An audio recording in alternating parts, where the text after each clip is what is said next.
বন্ধুরা, তোমার জন্য আরো একটি কিন্তু নতুন নোটিফিকেশন নিয়ে এসেছি বা বিজ্ঞপ্তি নিয়ে এসেছি, যেটি কিন্তু এসেছে ত্রিপুরা সরকারের পক্ষ থেকে, যেখানে কিন্তু তথ্য ও সংস্কৃতি অধিকার, ঠিক আছে।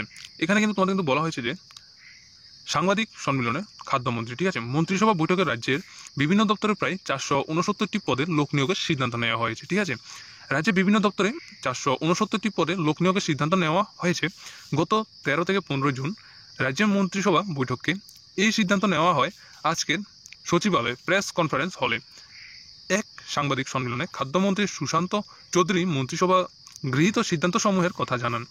তিনি জানান, 469টি পদের মধ্যে স্বাস্থ্য ও পরিবার কল্যাণ দপ্তরে 226 জন এবং জেনারেল ডিউটি মেডিকেল অফিসারের জন্য গ্রেড 4, যেখানে কিন্তু পদে কিন্তু 16, super specialist medical officer grade 3, 100 কিন্তু তোমাদের 72 জন স্পেশাল মেডিকেল অফিসার গ্রেড 4 এবং অগ্নি নির্বাপক ও জরুরি পরিষেবা দপ্তরের অধীনে 49 জন সাব অফিসার গ্রুপ সি পদে লোক নিয়োগ করা হবে, ঠিক আছে। এই সব পদে লোক নিয়োগ প্রক্রিয়া টিপিএসসির মাধ্যমে সম্পূর্ণ করা হবে। এছাড়াও বলা হয়েছে খাদ্য ও জন সংবরণ দপ্তরের অধীনে 6 জন food sub inspector group C পদে লোক নিয়োগ করার সিদ্ধান্ত গৃহীত হয়েছে, ঠিক আছে। এই 6টি পদে নিয়োগ প্রক্রিয়া সম্পূর্ণ করা হবে। অর্থাংশ বলা হয়েছে তোমাদের এক্ষেত্রে কিন্তু ত্রিপুরা সরকারের পক্ষ থেকে কিন্তু এখানে 469টি কিন্তু পদে কিন্তু লোক নিয়োগ করার কিন্তু সিদ্ধান্ত করা হয়েছে। গত কিন্তু তোমাদের কিন্তু 13 থেকে কিন্তু 15 জুনের মাসে, ঠিক আছে, যেখানে কিন্তু মন্ত্রিসভা বৈঠক কিন্তু এই সিদ্ধান্তগুলো কিন্তু নেওয়া হয়েছে, যেটি কিন্তু তোমাদের কিন্তু এখানে বলা হয়েছে। আজ সচিবালয়ে প্রেস কনফারেন্স হলে এক সাংবাদিক সম্মেলনে খাদ্যমন্ত্রী সুশান্ত চৌধুরী মন্ত্রিসভায় গৃহীত সিদ্ধান্ত সমূহের কথা জানান, ঠিক আছে। এবং বলা হয়েছে তোমাদের এক্ষেত্রে কিন্তু টোটাল কিন্তু 6টি কিন্তু পদের মাধ্যমে নিয়োগ করা হয়েছে এবং ওই 6টি পদের মধ্যে কিন্তু বিভিন্ন পোস্টের মাধ্যমে কিন্তু নিয়োগ করা হবে, ঠিক আছে।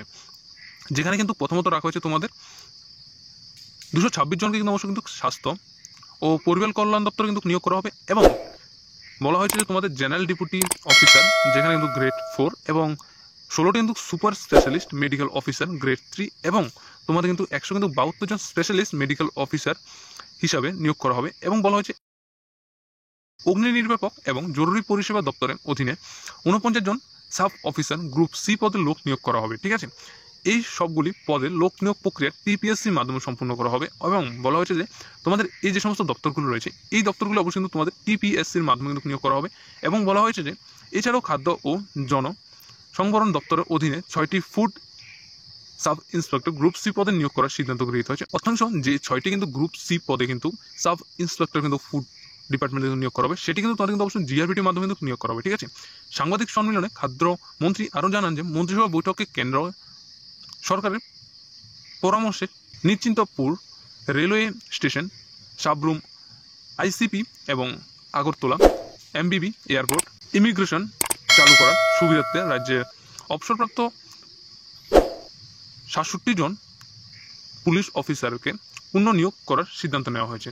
তো আশা করি তোমরা বুঝতে পারছো যে ত্রিপুরার যে মন্ত্রিসভা গঠনের পরে কিন্তু একটা কিন্তু বড় কিন্তু সিদ্ধান্ত নেওয়া হয়েছে, যেখানে কিন্তু 469 জনকে কিন্তু বিভিন্ন পদে কিন্তু নিয়োগ করা হবে। তো এক্ষেত্রে তোমাদের যে পদগুলি কিন্তু নিয়োগ করা হচ্ছে টোটাল 6টি পদে এবং বিভিন্ন ভ্যাকেন্সিতে, সেইগুলি কিন্তু তোমাদের টিপিএসসির মাধ্যমে এবং জিআরবিটির মাধ্যমে কিন্তু তোমাদের এখানে নিয়োগ করা হবে, ঠিক আছে। তো আশা করি তোমরা সকলেই বুঝতে পারছো আজকের যে নোটিফিকেশন বা বিজ্ঞপ্তিটি প্রকাশ করা হয়েছে সেটি। তো সকলের কাছে একটি ছোট্ট রিকোয়েস্ট করবো যে তোমরা যারা যারা আমাদের চ্যানেল মাধ্যমে নতুন এসেছো তোমরা অবশ্যই আমাদের চ্যানেলটিকে সাবস্ক্রাইব করে পাশে থাকা বেল আইকনে ক্লিক করে অলে প্লেস করে যাবে এবং ভিডিওটা অবশ্যই তোমাদের বন্ধু-বান্ধবের কাছে শেয়ার করে দেবে, যাতে এই ভিডিওটির মাধ্যমে এবং আপকামিং বিভিন্ন নোটিফিকেশনগুলি যাতে আমাদের চ্যানেলের মাধ্যমে সবার প্রথম পেতে পারে। সকলকে ধন্যবাদ, সকল সুস্থ থাকবে, ভালো থাকবে। দেখা হচ্ছে তাহলে পরবর্তী যে আরেকটি নতুন নোটিফিকেশন বা বিজ্ঞপ্তি নিয়ে আসছি সেটির মাধ্যমে।